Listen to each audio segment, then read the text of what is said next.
Okay, so now we are going to set up the manifold.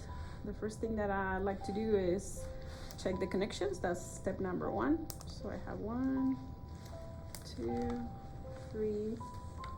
I know this particular manifold has 6 ports of tightness to tie. So be familiar with yours in clinicals. All right, then I'm gonna grab some fluids. I'm gonna grab and fill my control syringe with some fluid. Have it ready. Okay, so the second step is I'm going to open, we're gonna work from right to left and from the bottom to the top. So the first port that I'm gonna have, which is close to my connection, it's always the contrast. So the one close to the syringe is always a contrast. So I'm gonna open the contrast and I'm gonna try to catch it. There's a couple of ways that we can do to flush the contrast. Typically we let it run and it'll cover all the bubbles, or we can pull. Okay, so I'm gonna go ahead and open the contrast. So if your contrast is not coming like in my way, I can use an empty syringe and just pull a little bit of air, just a little bit of air, 1 or 2 cc's, and then it's gonna start coming if it's not closed. Let me see, I think it's.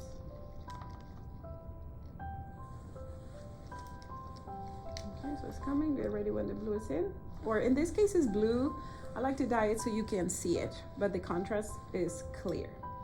All right, so as soon as it comes in, make sure I don't have any bubbles. Looks like there's 1 bubble here. If there is 1 bubble here, you can go ahead and pull it and save the contrast.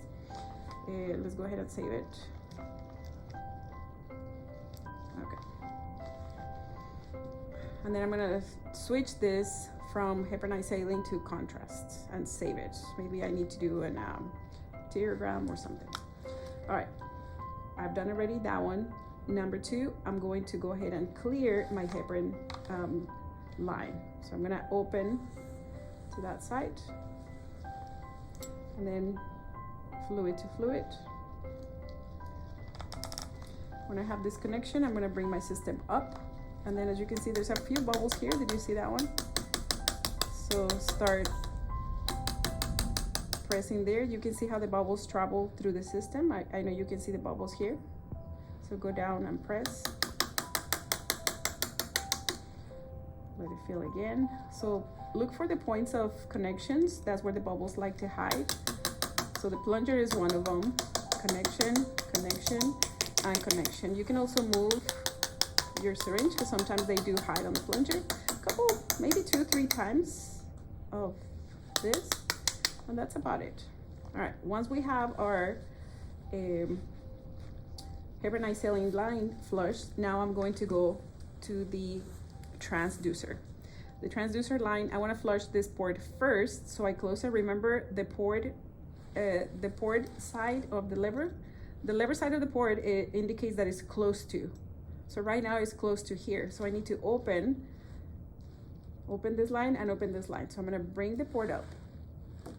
Now going back to the manifold here, I want my fluid to come from the heparinized saline to the transducer.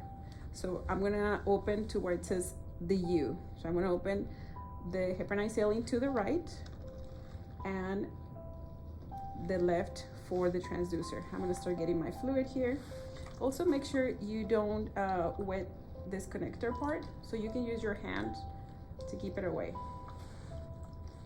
So I'm gonna go ahead and try to get the bubbles from the next, remember right to left, so I already cleared here, so I'm going to the next side. Tubing, then I go to the connector. Once I feel the bubble is not here, close the connector here, or the valve, open my valve on the top so my fluid keeps going up. Connector, transducer, and then the next port, and close it.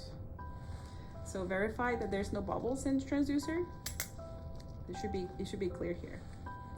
All right, so once I have this, I'm gonna go ahead and pass it to my circulator. If I don't have a circulator, I just put it over and somebody's gonna grab it.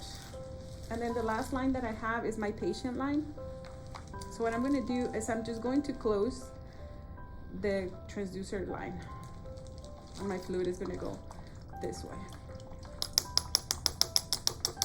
Get a couple, and it's ready to go. So I'm gonna close everything and this is ready to go.